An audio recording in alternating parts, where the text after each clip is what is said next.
एक सवाल महंगाई वाला। एक ज़माने में प्याज उसका प्रतीक था, अब दाल उसका प्रतीक है। इस पर लगाम क्यों नहीं लगा पा रहे? दाल वाला जो मामला है वो बड़ा एक कठिन मामला है, एक बहुत बड़ी जटिल समस्या है। मैं आपको आंकड़ों के आधार पर समझाता हूँ। दाल का जो कंजम्पशन है, यानी कि जो हम लोग दाल का पूरे देश भर में इसका प्रयोग करते हैं, वो करीब 23 मिलियन टन यानी 230 लाख टन का हम प्रयोग करते हैं। देश में इसका उत्पादन, जो फसल आती है हमारी दाल की इस देश में, वो करीब 160 लाख टन की है। यानी घाटा जो है दाल का आज के समय, अरहर की दाल, तूर की दाल, उड़द की दाल, चने की दाल, इन सब दालों को अगर हम देखें तो जो देश का उत्पादन और देश के जो प्रयोग का जो गैप है, सप्लाई डिमांड गैप जिसको कहते हैं, वो आप देखें वो करीब 70 लाख टन का है।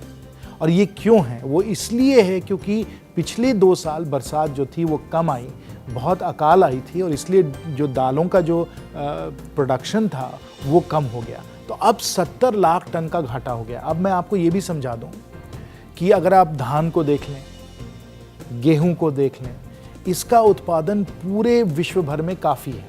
तो अगर यहाँ कोई कमी पड़े तो हम उसका इंपोर्ट कर लेंगे और जो कमी है उसको पूरा कर लेंगे। परंतु दाल का जो मामला है, दाल में और सब जो देश हैं पूरे दुनिया में, वो दाल की फसल नहीं करते, तो यानी हम इंपोर्ट नहीं कर सकते। अगर 70 लाख का टन का घाटा है तो हम दाल लाएं कहाँ से?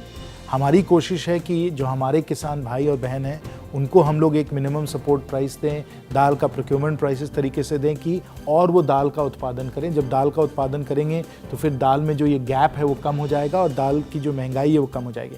पर साथ साथ एक तो उत्पादन के लिए हम लोग प्रोत्साहन दे रहे हैं, और फिर जो हम लोग बफर कर रहे हैं, जो हम लोग कोशिश कर रहे हैं, उससे भी हमारी कोशिश है कि दाल की जो महंगाई है वो कम हो जाएगी।